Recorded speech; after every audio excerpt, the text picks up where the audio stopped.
Baik, selamat siang. Assalamualaikum warahmatullahi wabarakatuh. Waalaikumsalam warahmatullahi wabarakatuh. Agak ngantuk-ngantuk gitu ya. Sama aja nih, aku juga ngantuk. Baiklah, tapi ya kita punya jadwalnya sudah jam segini. Ya, apa boleh buat, kita harus juga menjalani dengan ikhlas dan seksama. Walaupun agak sedikit ngantuk, sedikit lelah, capek, dan lain-lain. Ya, nggak apa-apa lah. Ayo, kita mulai. Hari ini adalah pertemuan yang kedua untuk hukum perbankan. Dan dalam pertemuan yang kedua ini kita akan mulai masuk ke dalam substansi. Karena pada pertemuan yang pertama, itu kita baru bicara soal kontrak perkuliahan. Nah, saya persilakan yang belum on cam-nya dibuka dulu kameranya supaya bisa saya lihat. Untuk Risto, Julfikar, Farunisa Bella. Ya. Yuk, supaya kita sama-sama saling menghargai. Ibu juga ngantuk, yang lain juga ngantuk. Jadi kalau yang lain muncul, yang Anda juga harus muncul. Saya takut nanti Anda ketiduran kalau nggak muncul. Ya. Anindita, Ardanda, Anindita. Ya. Anindita kemana nih Anindita? Terus HKDK Risto. Anindita dan Risto, ayo muncul. Kasihan temannya yang sudah muncul. Nanti Anda enak-enak aja tidur. Ayo muncul. Kameranya dibuka, yuk sama-sama. Tepos liro kata orang Jawanya. Yang satu muncul, yang lain harus muncul. Apalagi dosennya udah muncul ya, capek-capek juga kita muncul juga nih ya. Jadi Anda juga harus menghargai, kita semua menghargai diri sendiri dan menghargai orang lain. Nah, itu adalah budaya yang harus dipupuk sejak dini. Tidak boleh kebiasaan tidak menghargai orang lain. Anindita, halo Anindita. Anindita dan Ruth Mania, apa Ruth mana ini? Kalau sudah dibuka Ge. Kalau sudah ditegur, sudah disuruh buka kamera, ya udahlah, dibukalah. Ya. Monika Alwais. Fahrunisa. Veronica Alwais, Fahrunisa. Anindita ini yang belum muncul ya, Anindita. Oke, kita sekarang mau bicara soal masuk ke dalam materi hukum perbankan. Ya. Apa itu hukum perbankan? Kenapa Anda harus mempelajarinya? Kenapa menjadi mata kuliah pilihan? Kenapa menjadi mata kuliah pilihan? Kemarin sudah dibahas ya. Yang sebenarnya dia ini benernya harusnya posisinya ada di mata kuliah wajib minat. Ya. Berdampingan dengan lembaga pembiayaan. Oke, saya share dulu ya.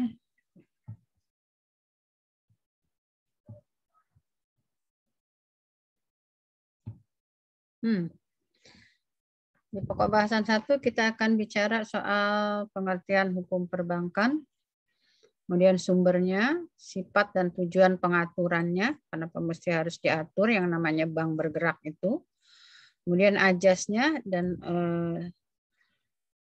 kita akan ketahui nanti bahwa hukum perbankan itu merupakan bagian dari seluruh sistem hukum perdata. Di mana keterkaitannya nanti kita lihat. Ya. Baik, bismillahirrahmanirrahim, saya mulai ya. Hukum perbankan. Kalau kita bicara soal hukum perbankan berarti ada dua kata di sana, ada kata hukum dan ada kata perbankan. Ya. Kalau pengertian hukum itu apa, Anda nggak usah bertanya lagi dan nggak usah ditanya lagi ya, karena sudah semester akhir ini, semester menjelang semester akhir. Sudah pasti Anda punya kewajiban untuk tahu konsep hukum itu apa. Ya. Nah, oleh karena itu di sini yang akan kita lihat nanti adalah perbankannya. Perbankannya itu apa sih? Pengertian perbankan apa? Ya. Nah, kalau hukum perbankan, hukumnya udah tahu. Hukum itu norma, ajas, struktur, dan budaya. Norma itu bisa tertulis, bisa tidak tertulis. Ajas itu hal yang sangat mendasar di dalam satu peraturan. Kemudian struktur hukum itu adalah lembaganya. Ya. Kemudian budaya hukum itu adalah kebiasaan-kebiasaan yang dilakukan di dalam perbankan. Baik itu dilakukan oleh baik budaya itu diikuti oleh lembaganya ataupun oleh orang-orang yang terlibat atau beraktivitas di dalam perbankan. Nah, jadi hukum perbankan itu adalah hukum atau norma hukum, ajasnya, strukturnya, dan budayanya. Normanya seperti apa, nanti sumbernya apa, ajasnya apa, strukturnya bagaimana, dan budaya hukum perbankannya bagaimana. Ya. Itu pengertian hukumnya ya. Jadi artinya hukum perbankan itu adalah mengatur segala sesuatu tentang bank. Ya. Jadi hukum perbankan tadi mengatur segala sesuatu tentang bank. Jadi perbankan dengan bank tuh beda ya pengertiannya ya. Perbankan dengan bank tuh beda. Kalau perbankan itu dia sudah punya awalan per dan sudah punya akhiran an. Yang memiliki pengertian bahwa kalau perbankan itu adalah segala sesuatu tentang bank. Bisa dia lembaganya, bisa dia kegiatannya, bisa dia aturannya. Kalau bank, nanti lain lagi definisinya. Bank ialah sebuah lembaga yang melakukan kegiatan bla bla bla bla. Tapi perbankan mempunyai pengertian bicara soal lembaga dan bicara soal lain-lain terkait dengan bank. Ya, mengatur segala sesuatu tentang bank. Bisa dia lembaganya, bisa dia kegiatannya. Kalau lembaganya nanti akan kita lihat bank itu apa PT, apa CP, apa bentuknya apa. Itu lembaganya. Kalau kegiatannya apa sih? Kegiatan bank itu apa saja? Itu semualah yang nanti akan dikaitkan, akan dipelajari sebagai satu kesatuan di bawah judul hukum perbankan. Ya, jadi bicara soal segala sesuatu tentang bank. Bisa bicara lembaganya, bisa bicara kegiatannya, bisa bicara tentang pengawasannya. Jadi bicara tentang segala sesuatu tentang bank. Jadi bisa lembaganya, bisa usahanya, bisa cara dan proses dalam menjalankan kegiatan usaha, caranya harus seperti apa, memegang prinsip apa. Nah, itu semua yang akan kita bicarakan dalam satu semester ke depan. Jadi sekali lagi, pengertian perbankan akan sangat berbeda dengan hanya pengertian bank. Ya, kalau bank itu pengertiannya secara singkatnya itu adalah lembaga yang berperan sebagai intermediasi antara orang yang memiliki dana dengan orang yang memerlukan dana. Itu bank. Ya. Jadi sebagai penghubung antara siapa yang kelebihan simpan di bank. Siapa yang butuh, pinjam di bank. Oleh karena itu, bank biasanya disebut sebagai lembaga intermediasi. Bank disebut sebagai lembaga intermediasi. Ya, itu pengertian hukum-hukum. Kalau hukum perbankan, ya perbankannya sendiri tadi adalah segala sesuatu tentang bank. Banknya udah segala sesuatu tentang bank, dia lembaganya, dia kegiatannya, dia cara melakukan kegiatan, itu semuanya dipelajari dalam hukum perbankan. Ya, kalau bicara tentang bank saja gampang, bank ialah apa? Lalu kegiatannya apa? Udah itu aja. Tidak bicara bagaimana pendirian, proses lembaganya, proses izin usaha, dan lain-lain tidak dibicarakan di dalam hukum perbankan. Tapi karena dia perbankan, maka tadi saya katakan kita bisa bicara tentang kelembagaannya, bisa bicara tentang kegiatan usahanya, bisa bicara tentang cara atau proses di dalam menjalankan kegiatan usaha. Caranya seperti apa? Bank menjalankan kegiatan itu caranya seperti apa? Apakah berbeda dengan lembaga keuangan yang bukan bank atau tidak? Nah, itu nanti akan kita lihat di dalam masing-masing pokok bahasan yang akan dibahas dalam 1 semester ke depan. Ya. Kemudian, kalau kita tadi ada sumber hukum tadi itu, kita bisa bilang ada normanya tadi ya, ada norma hukum. Nah, sumber hukum kita lihat bisa, kalau kita bicara sumber hukum, kita ingat PIH ya. Sumber hukum itu ada bersifat material, ada bersifat formal.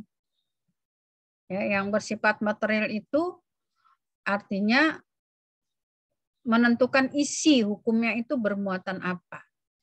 Ya. Isinya bermuatan apa.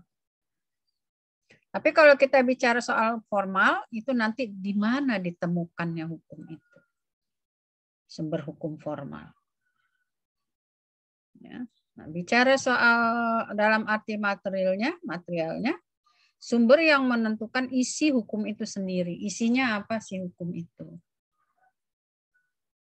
Isi hukum itu bisa dipandang dari sisi ekonomi, bisa dipandang dari sisi sejarah, sosiologi, filsafat, dan lain-lain.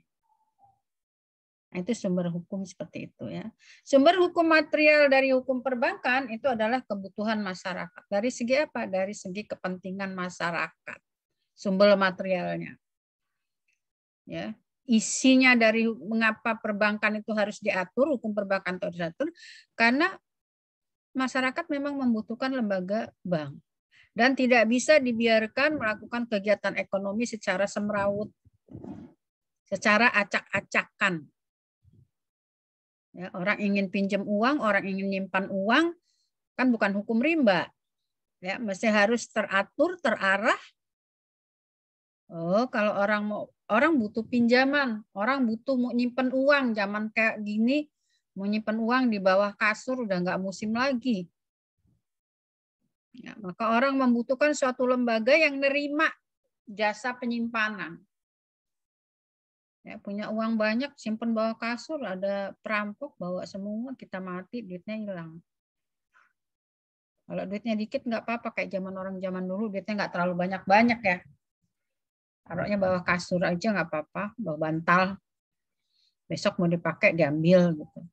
Tapi seiring dengan perkembangan ternyata ekonomi masyarakat itu meningkat, uangnya banyak, bingung mau ditaruh di mana. Sejarahnya seperti itu. Maka orang membutuhkan lembaga yang mau dan bersedia memberikan jasa penyimpanan uang. Ya. Itulah muncul lembaga perbankan. Nah, karena itu dimunculkan lembaga tersendiri yang akan mengatur sirkulasi kegiatannya, yang kegiatannya itu tidak boleh liar. Ya. Kalau orang menyimpan harus seperti ini ketentuannya. Kalau orang mau minjam, ketentuannya harus seperti ini. Maka isi hukumnya itu muncul dari lembaga perbankan itu harus diatur seperti ini. Mulai munculnya perbankan itu tahun undang-undang yang bersifat nasionalnya itu tahun 1967. Ya. Merasa dibutuhkan bahwa orang menyimpan uang, orang mau pinjam uang itu harus ada ketentuan yang mengatur. Tidak boleh semua pihak melakukan kegiatan menerima simpanan. Jadi semenjak keluarnya hukum perbankan, peraturan tentang perbankan, nggak semua orang, nggak semua lembaga boleh melakukan jasa penyimpanan uang. Yang boleh melakukan jasa penyimpanan uang itu hanya lembaga bank. Lembaga keuangan bukan bank tidak diperkenankan. Nah, itu ya. Supaya tidak tidak terjadi, diharapkan tidak terjadi simpanan-simpanan yang liar ya. Meskipun sekarang juga kita menyaksikan banyak investasi bodong, ya. Investasi nggak jelas. Nah, itu melakukan kegiatan di luar yang seharusnya. Tapi karena kita sudah punya aturan bahwa yang boleh melakukan simpanan uang itu adalah lembaga bank, maka kalau bukan lembaga bank melakukan simpanan, itu bisa terkategori perbuatan menyimpang. Maka dibuatkanlah istilah oleh masyarakat, wah itu mengumpulkan uang tapi sistemnya ini investasi nggak jelas, investasi bodong. Ngumpulin uang tapi dia bukan lembaga perbankan, maka kita bisa kategorikan itu adalah investasi bodong, investasi yang tidak mengikuti tata aturan yang seharusnya. Nah itu ya, jadi sumber hukum material itu maksudnya adalah akan menentukan isi daripada peraturannya itu. Akan menentukan isinya apa tadi? Ya karena masyarakatnya membutuhkan. Butuh orang mau minjam, butuh uang mau nyimpan, bukan hanya orang mau minjam saja, tapi mau nyimpan. Orang kebingungan menyimpan uang dalam jumlah banyak itu. Bagaimana ini, siapa ini yang akan? Nah, berlatar belakang dari itu, maka secara material, isi hukum perbankan adalah pada prinsipnya itu mengatur soal menyimpan dan meminjamkan. Secara material. Mengatur tentang bagaimana menyimpan, bagaimana meminjamkan. Ya. Nah, lain-lain nanti itu mengikuti. Tapi pada prinsipnya, karena tugas bank itu adalah sebagai lembaga intermediasi, menghubungkan orang yang kelebihan uang dengan orang yang butuh uang, maka pada prinsipnya peraturannya yang ngatur tentang itu, gitu. Itu sumber materi. Ya. Itu namanya sumber material. Diaturlah sesuai dengan yang dibutuhkan masyarakat terhadap lembaga perbankan. Nah, kalau kita cermati, undang-undang perbankan itu bicara soal fungsi bank itu adalah menghimpun dan menyalurkan dana. Itu fungsi prinsipnya itu. Lembaga keuangan bukan bank, nggak ada fungsi menghimpun dana. Meskipun mereka bisa melakukan penyaluran dana atau meminjamkan dana atau dalam bentuk pembiayaan perusahaan. Ya. Oke, ini sumber material. Sumber hukum dalam arti formil, yaitu tempat ditemukannya hukum dan perundang-undangan tertulis. Itu pengertian hukum formil ya. Di mana sih tempat ketemunya ini? Dalam arti formil. Tapi apa yang menentukan isinya itu material. Undang-undang perkawinan. Kenapa butuh undang-undang perkawinan? Secara material berkawin itu, bernikah itu harus diatur. Masyarakat butuh untuk melakukan yang namanya perkawinan sah. Ya, kalau perkawinan berdasarkan agama saja itu ya sudah dilakukan Islam, Bu. Islam mengatur kok. Kalau sudah ijab kabul sah itu. Agama lain seperti apa mengatur kok. Tapi orang membutuhkan akibat dari perkawinan itu. Nanti ada terdampak kepada harta. Berdampak kepada waris. Berdampak kepada sahnya perkawinan.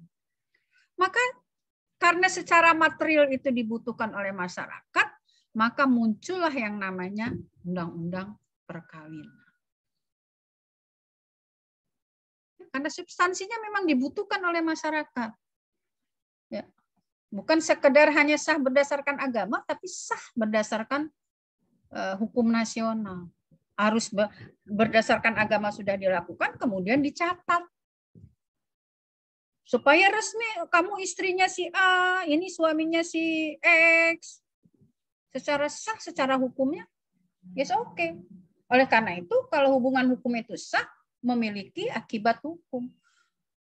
Kalau sah berdasarkan agama saja, ya udah sah, halal. Menghalalkan yang belum halal. Tapi hukum nasional tidak sekedar itu. Ya, hukum nasional tidak sekedar menghalalkan, tapi membawa akibat hukum kalau istri sah itu punya hak apa. Tuh, ya. Kalau istrinya tidak sah, nggak berhak, perkawinannya tidak sah, Anda tidak berhak nuntut harta dari suamimu. Anda diterlantarkan, Anda tidak bisa nuntut. Karena perkawinannya sendiri dianggap tidak sah. Nah, ini saya sedang bicara soal mengapa sebuah hukum itu muncul, secara materialnya seperti apa. Secara materialnya karena dibutuhkan oleh masyarakat dalam bidang-bidang yang akan diatur itu. Nah, kalau hukum perbankan, kenapa kok muncul? Secara material orang butuh tadi. Butuh apa? Satu butuh nyimpen, satu butuh pinjem. Nah, muncul hukum perbankan. Harus ada lembaga apa yang boleh melakukan kegiatan penyimpanan uang masyarakat? Siapa yang boleh meminjam? Bagaimana caranya? Nah, itulah muncul. Nggak boleh lintang bungkang, nggak boleh sembarangan. Kegiatan itu harus rapi, tertata, sehingga tidak menimbulkan kekacauan. Bisa dibayangin loh kalau nyimpen nggak ada aturannya. Ada aturannya aja uangnya dibawa kabur. Ya, mengambil uang itu ada syaratnya, minjam kredit itu ada syaratnya, terjadi kredit fiktif segala macam itu sudah pelaksanaan lain lagi gitu. Tapi tujuan secara material tadi, sumber hukum secara materialnya karena memang masyarakat membutuhkan pengaturan tentang bagaimana orang mau menyimpan, bagaimana orang mau meminjam. Lembaga apa yang boleh melakukan kegiatan itu? Nah, kalau secara formal itu akan bicara soal di mana sih hukum itu ditemukan. Ya, di mana ditemukannya? Kalau hukum kita udah bicara, udah tahu ya bahwa hukum itu tidak hanya norma yang tertulis, tapi juga bisa yang tidak tertulis. Tidak tertulis adalah kebiasaan yang ada di dalam masyarakat. Kalau di dalam masyarakat mana ditemukan ini? Nah, itu saya nggak jelaskan lagi deh, itu mata kuliah dasar ya. Lalu yang mengatur di mana ditemukannya hukum yang mengatur tentang perbankan? Di mana sih? Gitu. Kalau kita secara ngomongin hukum perdata ialah hubungan antara orang satu dengan orang lainnya, hubungan hukum antara sivil, masyarakat sivil. Di mana diatur tentang yang mengatur tentang hubungan orang satu dengan orang lain? Kita jawabnya ada dua. Apa saja jawabnya? Kalau bicara hubungan hukum antar warga, bicara hubungan hukum perdata, perdata kan warga. Di mana? Kalau kita bicara soal mau ngomongin hubungan hukum antar orang satu dan lainnya, sumber formalnya di mana? Sumber formalnya di mana? Yuk, siapa yang tahu? Sumber formalnya di mana? Biar nanti bisa membedakan antara itu dengan apa namanya hukum perbankan, sumber formalnya di mana atau sumber formalnya di mana? Oke, siapa yang bisa? Julfikar bisa nggak? Julfikar Mahmud. Ya, Julfikar. Mana ya? Orang ditanya kok malah menghilang. Mana nih gambarnya? Ya, kalau kita bicara hubungan hukum antar orang satu dengan orang lainnya yang kita sebut warga atau kita sebut dengan perdata atau kita sebut dengan masyarakat sipil, itu sumber hukumnya apa? Sumber hukum formalnya.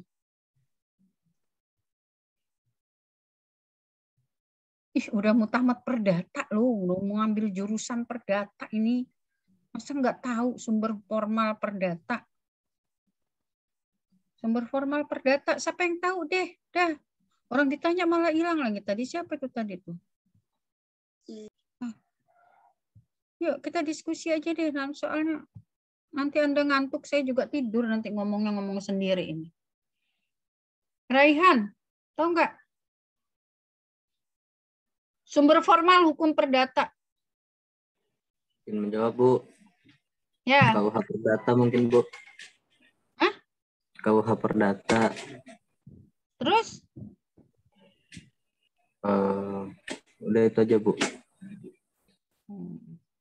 Sayang sekali ya, sudah semester berapa ini mau terakhir semester 5, masa semester 7 masa yang begitu nggak tahu.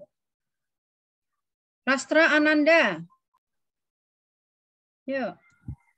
Paksa saya tunjuk karena Anda nggak jawab sendiri. Kitab Undang-Undang Hukum Perdata, Bu, kitab Undang-Undang Hukum Dagang, terus juga peraturan terkait yang bidang keperdataan. Sumber formalnya bisa ditemukan dalam 1 perundang-undangan, 2 apalagi tadi Pertama kebiasaan, 2 3 jurisprudensi, doktrin itu ya, juga, kalau sumber Bu. perdata. Kalau yang perundang-undangan itu terpecah lagi. Karena sejarahnya kita itu memakai kitab undang-undang orang Belanda, maka sumber utamanya adalah KUH Perdata. Lalu kesininya setelah kita Indonesia merdeka, secara parsial banyak undang-undang yang dihasilkan oleh pihak legislatif. Kayak ngatur perkawinan. Itu kan undang-undang hasil perbuatan dari pihak legislatif, yang produk legislatif kita setelah merdeka. Tapi itu masuk ke dalam sumber formal perdata. Apalagi misalnya.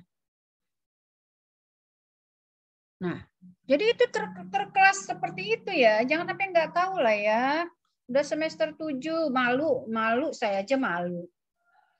Ya, punya mahasiswa nggak bisa jawab yang cuman kayak gitu. Ya.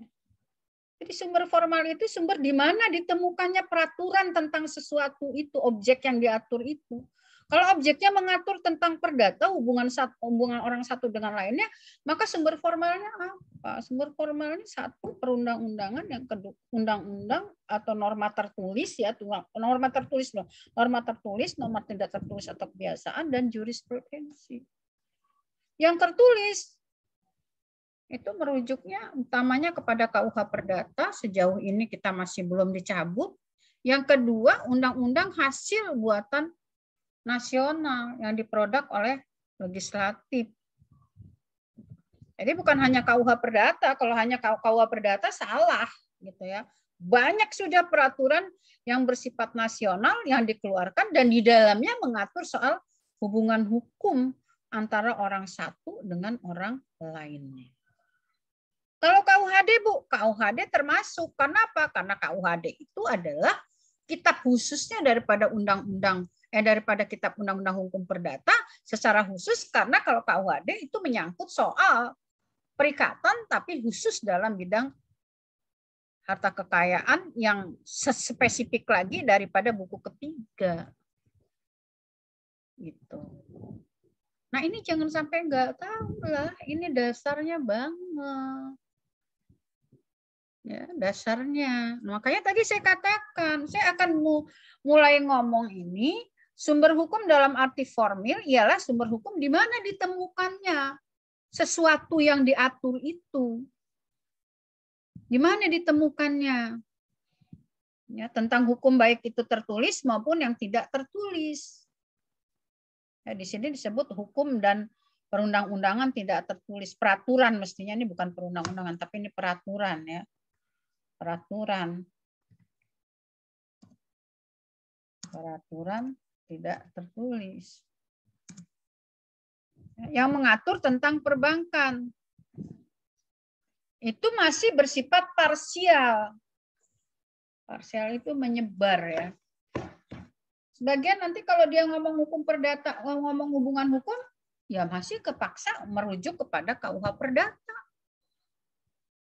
Parsial. Dalam Undang-Undang Hukum Perbankan tidak bercerita tentang perjanjian. Ya. Kredit saja itu tidak ada, definisi kreditnya nggak ada dalam Undang-Undang Perbankan. Yang ada pengertian kredit. Coba nanti dibuka Undang-Undang Perbankannya. Terus kalau kita mau bicara perjanjian kredit bagaimana, Bu? Terpaksa kita merujuk kepada perjanjian pinjam-meminjam yang ada di dalam KUH Perdata. Merujuknya ke sana. Kalau nanti Anda melakukan penelitian tentang bank, terus ngomong perjanjian, yang umumnya kita gunakan yaitu Kitab Undang-Undang Hukum Perdata. Itu sumber formal. Nih. Sumber formal yang kan dia parsial di mana-mana nih. Di mana aja yang ada antara lain. Namanya parsial, belum tentu ini yang saya tulis udah ketulis semua.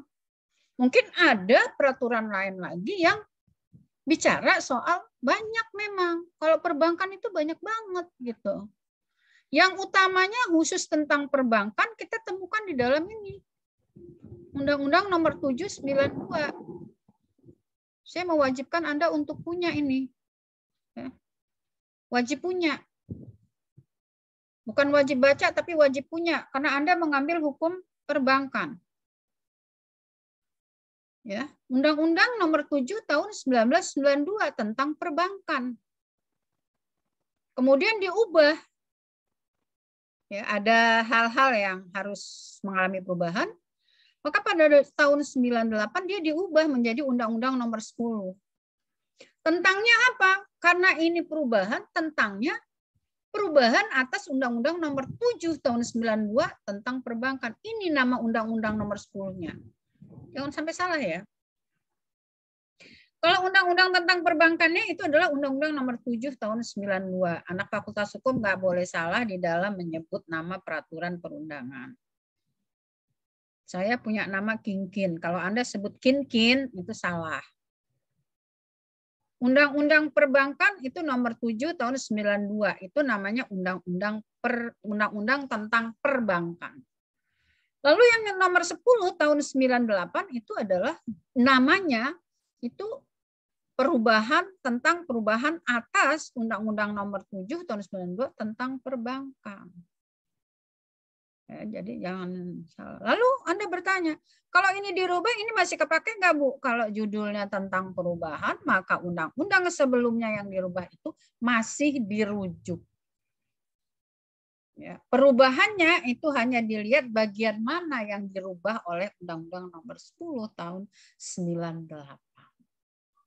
Nah, ini bicara soal perbankan. Ya, Undang-Undang Perbankan itu ada di dalam Undang Nomor 7 tahun 1992, jungto Undang-Undang Nomor 10 tahun 1998. Artinya meskipun sudah dirubah, karena itu dirubah bukan diganti ya. Kalau Undang-Undang Nomor 1 tahun 67 itu diganti, dirubah, itu undang-undangnya nggak berlaku lagi. Gitu. Ya, kemudian ada Undang-Undang Nomor 23 ya, tentang BI, tentang Bank Indonesia sebagai bank sentral. Ya.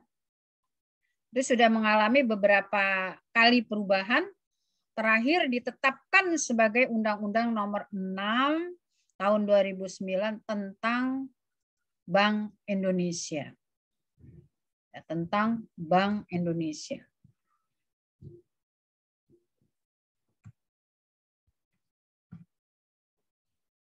Ya. Kemudian ada Undang-Undang Nomor 24 tahun 99 tentang lalu lintas devisa dan sistem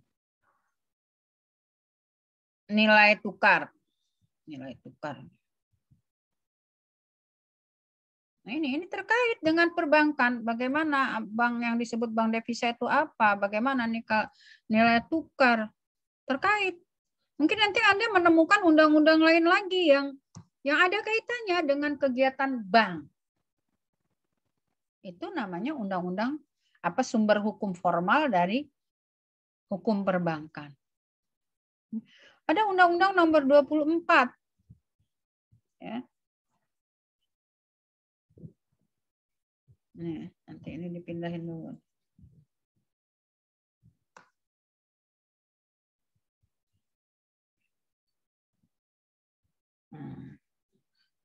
Lembaga LPS. Ya. Nomor 24 tahun 2004 terakhir dirubah menjadi Undang-Undang Nomor 7 tahun 2009 bicara soal LPS, Lembaga Penjamin Simpanan. Bukan LPG, ini LPG nanti jadi gas negara lagi.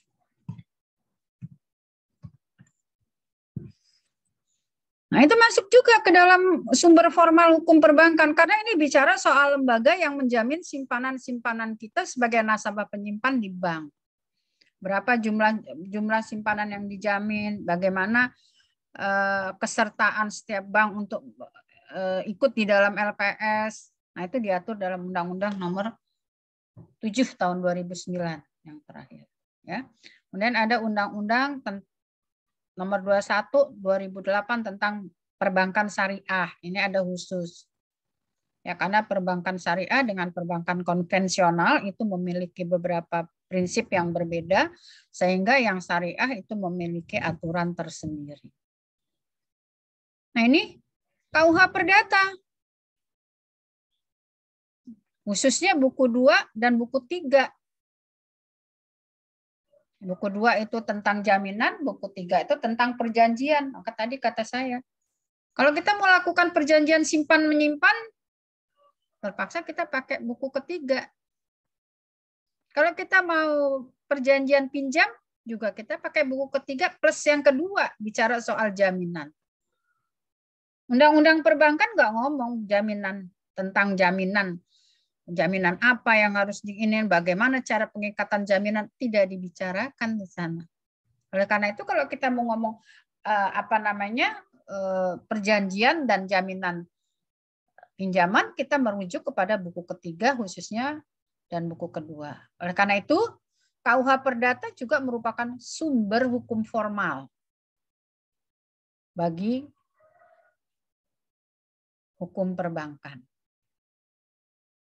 Banyak ya Bu, banyak. Kalau sumber hukum formalnya perbankan itu banyak banget banyak. Banyak banget gitu ya.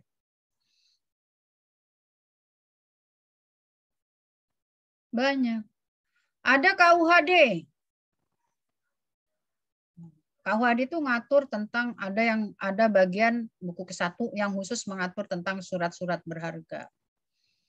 Kalau buku kedua, ketiga, dan seterusnya ngatur tentang kapal, ngatur tentang pengangkutan. Nah, yang terkait dengan perbankan, KUHD itu adalah buku ke-1. Kenapa? Karena buku ke-1 itu berkaitan dengan tata cara bagaimana menerbitkan surat-surat berharga yang itu merupakan salah satu piranti yang diproduk oleh lembaga bank. Lalu ada Undang-Undang Nomor 5 tahun 52 tentang perusahaan daerah. Kenapa? Karena ada bank daerah. Ya. Banknya milik daerah. Tapi sekarang bank daerah itu semua sudah berubah menjadi PT ya. Kayak PT Bank Lampung, PT Bank Jabar, PT Bank. Ini sudah bukan milik pemerintah daerah lagi, tapi dia sudah menjadi swasta. Atau mungkin BUMN. Ada undang-undang PT, kemana pula ini keterkaitan undang-undang PT dengan perbankan? Dengan lembaganya. Bahwa bank itu adalah berbentuk PT atau nanti kalau dia BUMN berbentuk PT Persero.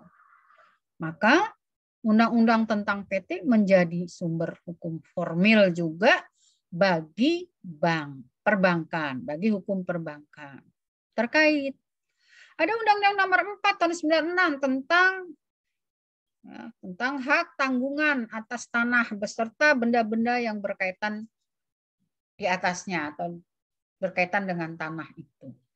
Kenapa ini dipakai sebagai sumber formil? Karena dalam meminjam uang dengan bank itu terkadang menggunakan jaminannya itu tanah. Maka bicara soal jaminan tanah, pengikatannya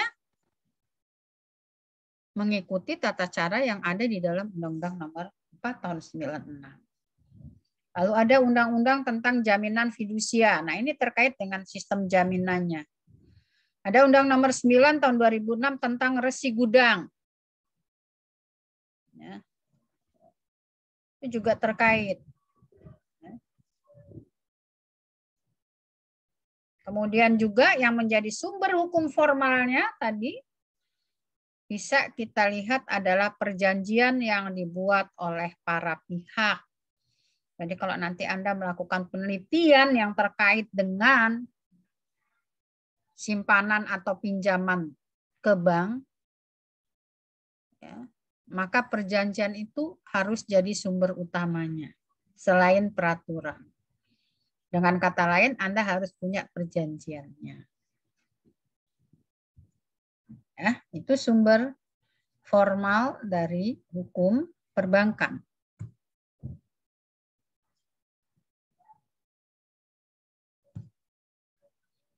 Sampai sini bisa dipahami sumber hukum material dan sumber hukum formal dari hukum perbankan. Kalau material tadi sumbernya kenapa itu harus diatur isinya seperti itu? Karena masyarakat membutuhkan. Butuh apa kok sehingga muncul peraturan perbankan? Karena masyarakat butuh pinjam, butuh nyimpan. Sementara lembaga bank fungsi utamanya adalah sebagai lembaga intermediasi yang menghimpun dana masyarakat dan menyalurkannya kembali dalam bentuk pinjam. Nah, kalau dalam arti formal, kalau dalam arti formal berarti tempat ditemukannya. Bisa di sini, bisa di sini, bisa di sini, bisa di sini.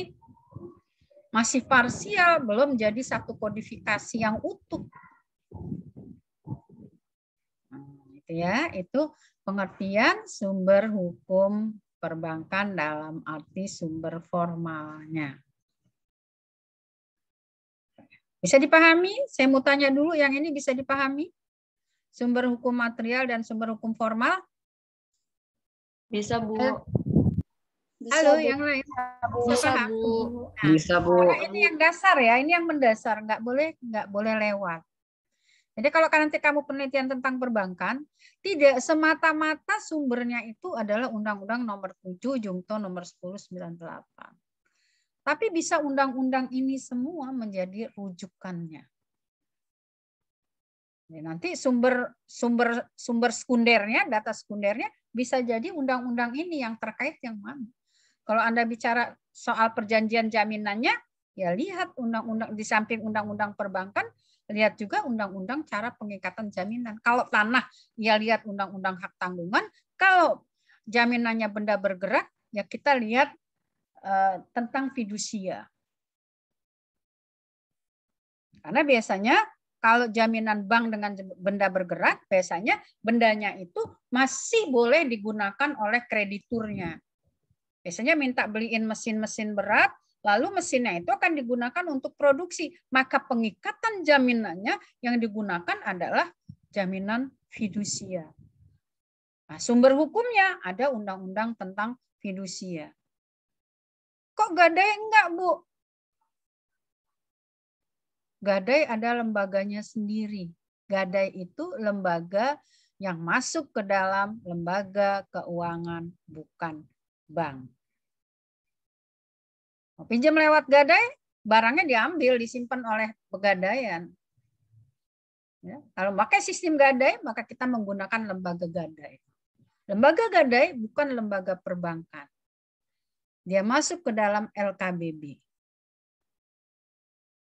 Seperti itu ya. Jadi kalau kita bicara benda jaminan yang benda bergerak, masuknya nanti sumber hukum formalnya Undang-Undang Hak Tanggungan. Kalau dia bendanya tidak bergerak, sumber formal hukumnya adalah Undang-Undang Nomor 42 tahun 99 tentang jaminan fidusia.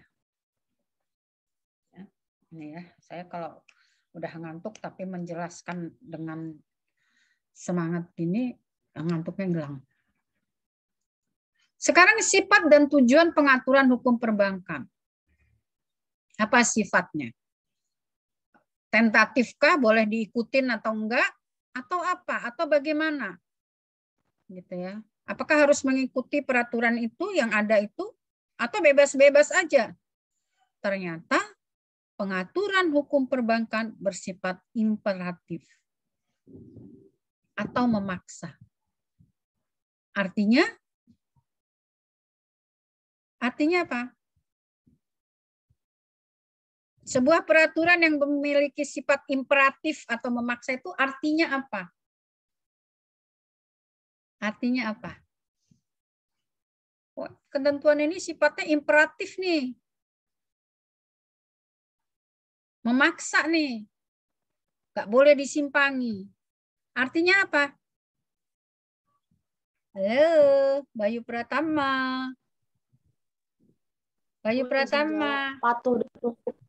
Ya, Bu. Apa itu? Kalau peraturan bersifat memaksa atau imperatif itu apa maksudnya? Harus dipatuhi, Bu. Kalau Harus. nggak patuh ada sanksinya. Nah, itu dia imperatif. Jadi kalau peraturan hukum perbankan itu sifatnya memaksa, harus begini ya begini, nggak ada sanksi, nggak boleh disimpangi. Kalau disimpangi berarti ada sanksinya. Entah itu sanksi administratif, sanksi pidana, atau sanksi perdata berupa ganti kerugian. Itu sifat imperatif. Jadi yang pertama sifat hukum perbankan itu adalah pengaturannya bersifat imperatif atau memaksa. Dalam menjalankan kegiatannya, usaha bank harus patuh pada rambu-rambu yang tertuang dalam peraturan perundangan yang ada. Ya. Jika melanggar, akan dikenakan sanksi, baik itu oleh Bank Indonesia maupun oleh OJK, tergantung lingkupnya. Mana kewenangan BI, mana kewenangan OJK, nanti Anda baca di dalam Undang-Undang BI dan Anda baca di dalam Undang-Undang OJK. Ya. Baik, saya lanjut ya.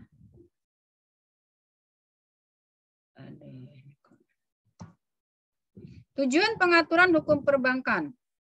Jadi sifat ya, ingat ya sifatnya itu tidak tentatif tapi imperatif. Ya. Memaksa. Bahwa memberikan kredit itu harus atas dasar kepercayaan. Udah tahu orang yang nggak beres dikasih juga pinjaman. Salah ini pihak bank. Kena dia. Gitu. Tapi kelalai karena nggak sengaja. Oh, kalau perdata sengaja atau lalai sama saja. Kena juga. Gitu. Jadi jangan berselubung di pengakuan kelalaian. Ya. Tujuan pengaturan hukum perbankan. Nah, kenapa hukum perbankan itu, masalah perbankan itu diatur? Kenapa? Satu, mengatur kepentingan para pihak yang terkait dalam industri perbankan nasional. Tadi Ibu udah kasih gambaran. Bisa dibayangin kayak mana sibuknya, kayak mana dampak morat-maritnya kalau kegiatan perbankan itu tidak ada pengaturannya. Lo bisa bayangin lah. Mau nyimpen nggak ada aturannya, ya udah sini simpen blank, nggak ada jenis simpanan tabungan, deposito, giro itu nggak diatur, pokoknya sini punya uang masuk,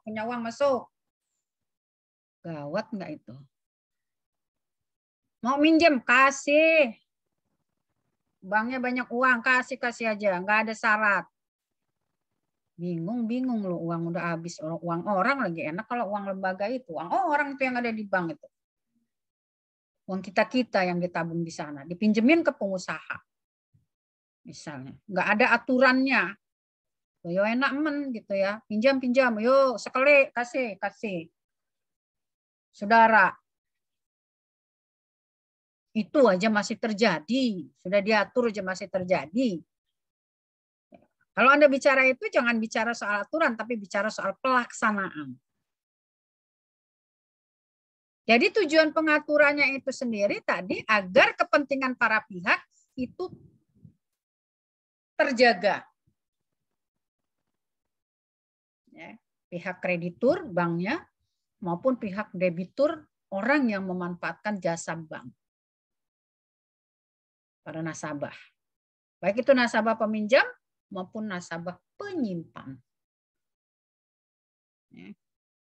Untuk mewujudkan politik kegiatan industri perbankan nasional, semua peraturan itu bermuatan politik, bermuatan kepentingan. Kenapa itu harus diatur? Itu mesti ada kepentingan politik di dalamnya. Meskipun yang diatur masalah ekonomi, tapi ada kepentingan politik ekonomi di dalamnya pasti. Maka nanti Anda kalau S2 ada mata kuliah namanya politik hukum. Ya, politik hukum itu bicara soal akan dibawa kemana. Ada tuh lagu tuh. Mau dibawa kemana? Nah, itu politik hukum itu. Membuat peraturan itu ada politik hukumnya. Akan dibawa kemana sih dengan mengatur soal ini? Maka terkadang peraturan itu muncul tergantung kepentingan politik para pembuatnya. Ya.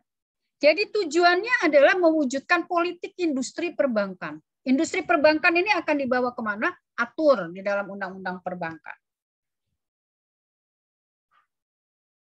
Karena memang peraturan itu isinya politik. Politik hukumnya akan dibawa kemana? Nantilah Anda lanjut langsung S2 ya nanti ya habis ini. Lanjut S2, nanti ingat saya ketika Anda dapat mata kuliah hukum, politik hukum. Ya, memberikan perlindungan kepada kepentingan umum atau negara, masyarakat umum dan nasabah yang menggunakan jasa bank. Ya, memberikan perlindungan.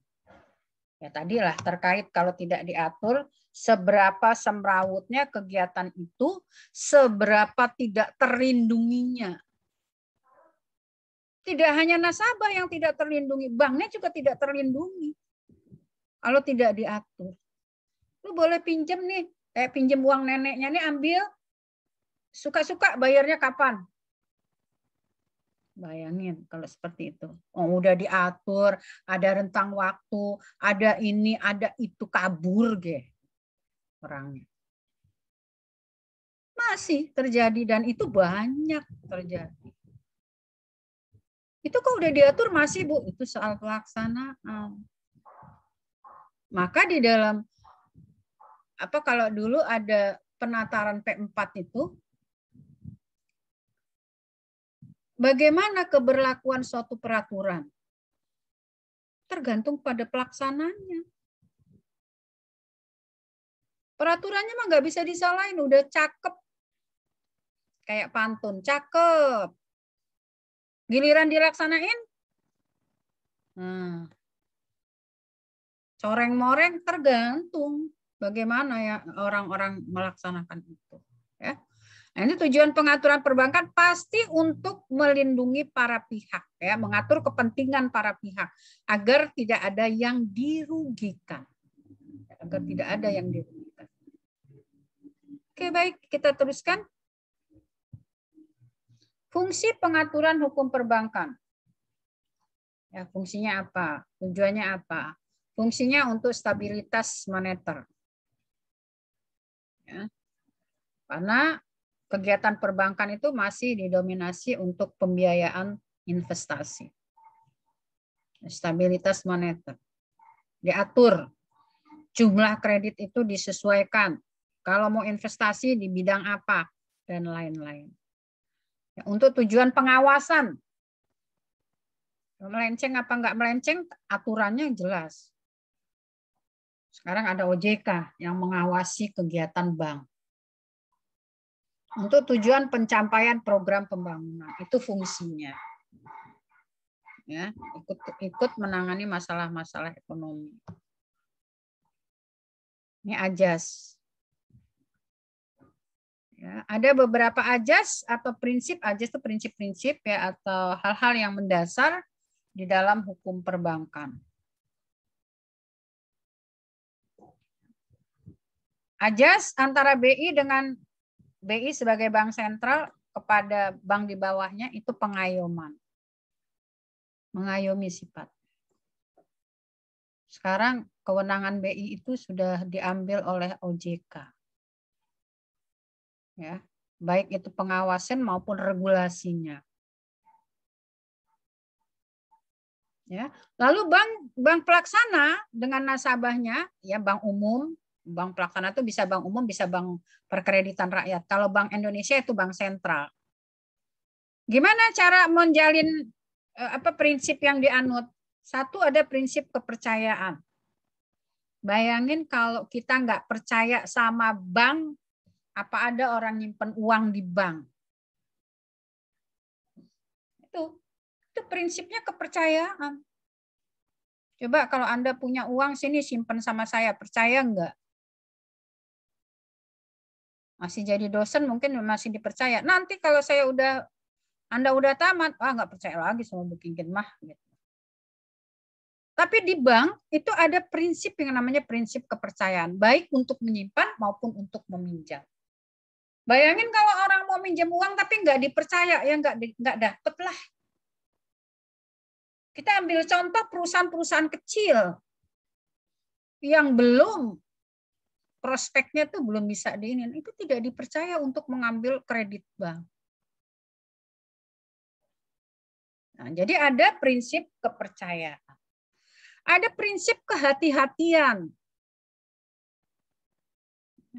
Kalau mau minjamkan uang sama kreditur, itu ada prinsip kehati-hatian, enggak sembarangan. Maka ada prinsip 5C, prinsip 7C. Itu nanti kita akan sampai ke sana. Itu dilihat dulu. Orang ini bagaimana modal pendampingnya, dia punya apa enggak, karakternya seperti apa, jaminannya yang dia punya apa, itu dilihat semua. Jadi itu prinsip kehati-hatian. Prinsip kerahasiaan, nggak boleh ngebocorin semua data tentang nasabah dan keuangan. Makanya kita percaya sama bank. Bank nggak akan membocorkan berapa uang kita di sana. Kalau itu dilakukan, maka dia berarti melakukan pelanggaran tentang rahasia bank. Prinsip mengenal nasabah. Jadi mengenal betul terhadap nasabah-nasabah yang menggunakan jasa bank. Nah, kesemua prinsip-prinsip itu adalah untuk mencapai satu prinsip. Kalau kepercayaan dipakai, kehati-hatian dipakai, rahasianya disimpan, dijaga, lalu nasabahnya dikenali dengan baik, maka bisa mencapai bank yang sehat. Bisa dibayangin kalau tidak ada prinsip kehati-hatian, bobol uang bank itu dipinjamin sama orang yang itu aja sering terjadi kerjasama ya antara bank dengan pengucuran kredit fiktif dan lain-lain gitu ya. Nah, semua prinsip ini untuk menuju kepada kesehatan bank, karena bank yang baik itu adalah bank yang sehat. Kalau bank sudah mulai sakit, nah udah harus cepat diobatin ini. Gitu ya. Kalau sudah banknya sehat, baru sistem perbankan secara keseluruhan, secara nasional, itu akan sehat. Ya, akan sehat. Kalau bank perbankan sudah sehat, maka semua sistem perbankan nasional itu akan sehat. Lalu dikatakan bahwa hukum perbankan itu bagian dari sistem hukum perdata. Tadi udah ya, sudah saya jelaskan. Bahwa fungsi utama bank itu menghimpun dan menyalur dana dalam masyarakat. Baik fungsi menyimpan maupun fungsi penyalur pasti dia akan berhubungan dengan pihak lain. Baik dengan nasabah penyimpan maupun dengan nasabah peminjam. Ketika dia melakukan hubungan dengan pihak lain, maka hubungan yang dilakukan itu bersifat keperdataan. Beda lagi nanti kalau dia mau mendirikan bank. Itu ada sifat keperdataan, ada sifat hukum administrasi tentang syarat mendirikan. Ya. Oleh karena itu hukum perbankan dikatakan sebagai bagian dari sistem hukum perbankan. Dalam sistem hukum perdata. Karena dalam aktivitasnya itu nanti akan merujuk kepada hubungan hukum yang dilakukan antara bank sebagai sebuah lembaga dengan pihak lain. Baik itu pihak Bank Indonesia, baik itu dengan lembaga-lembaga lain di luar lembaga bank, baik itu dengan para nasabahnya. Itu pasti ada perjanjiannya. Nah, kalau sudah bicara perjanjian, ya kita rujukannya adalah hukum perdata. Itulah sebabnya maka hukum perbankan itu masuk di dalam rumpun hukum perdata, masuk di dalam bagian hukum perdata. Karena dalam aktivitasnya ternyata itu nanti akan dilandasi oleh perjanjian. Ya. Ya, jadi kenapa kok hukum perbankan nggak masuk hukum administrasi negara? Kenapa kok nggak masuk ke dalam hukum pidana? Kenapa kok? Karena dalam aktivitasnya bank itu adalah melakukan hubungan hukum dengan pihak lain. Baik sesama lembaga bank, baik dengan lembaga bukan bank, baik dengan para nasabah. Oke, ada pertanyaan? Ini pertemuan pertama materinya selesai, pertemuan pokok bahasan kedua ini materi selesai.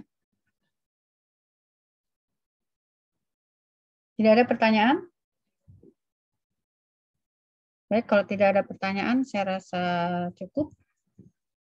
Apa saya lanjutkan dengan pokok bahasan 2? Ini pokok bahasan 1 baru. Oke lah, kelihatannya sudah capek. Baik, saya rasa saya selesaikan dulu. Disimpan ilmunya, dibaca bukunya, cari buku hukum perbankan apakah benar saya bicara seperti itu gitu ya. Di cross check di dalam literatur yang ada tentang hukum perbankan. Ya, silahkan dibaca sajalah hukum perbankan gitu ya. Pasti dia bicaranya juga seputar apa yang saya bicarakan tadi. Ya, kalau mau beda ya beda-beda sedikit antara satu penulis dengan penulis lainnya. Nah, kalau mau buku wajib, kita masih pakai bukunya Ibu Ratna Samsiar. Ya, kita masih punya tersisa bukunya Ibu Ratna Samsiar. Saya sedang membuat konsep buku, tapi nggak terkejar. Tahu-tahu semesternya udah datang, gitu ya. Tahu-tahu semesternya sudah masuk, bukuku belum jadi, gitu. Nah, yang terkait dengan perbankan, saya cuma punya satu buku, yaitu hukum yang mengatur tentang surat-surat berharga. Oke, baiklah kalau tidak ada pertanyaan, saya cukupkan sampai di sini. Billahi taufiq wal hidayah. Wassalamualaikum warahmatullahi wabarakatuh. Waalaikumsalam warahmatullahi wabarakatuh. Cahaya di foto ya, Cahaya ya. Iya, iya Bu. Lani, tolong ya Lan. Ayo guys. Dulu ya guys. Harusnya punya laptop dong, Cahaya, ketua kelas masa. Ayo. Ada Bu, cuman kemarin itu dipakai Zoom, dia kayak agak ngehang, jadi mau diperbaikin dulu Bu. Gitu Bu. Enggak minta tolong temannya. Baik, yuk. Ayo Lani, boleh? 1, 2, 3.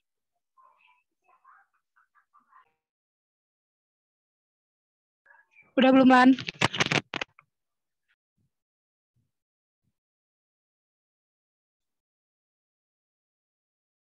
Lama banget, Lan. Fotografernya lama. Ibu mau tanya, Bu. Apa? Telat. Kalau referensinya bukunya Pak Joni, nggak apa-apa ya, Bu? Joni Saya siapa? belum punya bukunya Bu Ratna. Joni siapa? Joni Ghazali. Oh ya, boleh-boleh. Tapi kamu sesuaikan saja lah ya. Apa yang Ibu omong ini, coba cari di situ ada apa enggak. Saya juga tidak terlalu Ya, hafal, Bu. saya juga punya buku itu. Tapi saya juga tidak terlalu hafal ya, muatannya sama enggak urut-urutannya. Karena saya ngambil dari beberapa literatur. Ya, Ibu ngambil materinya dari beberapa literatur, tidak dari satu literatur. Ya. Maka Anda cermati apa materinya adanya di buku apa. Makanya bisa jadi Anda nanti juga punya literaturnya macam-macam. Semakin banyak literatur itu semakin baik. Ya. Banyak duitnya Bu ya, memang orang kuliah itu perlu duit memang ya. Oke. Kalau enggak tuker-tukeran baca sama temennya. Baik, sudah belum Lani? Fotonya udah belum nih? Sudah, Bu. Sudah, ya baiklah.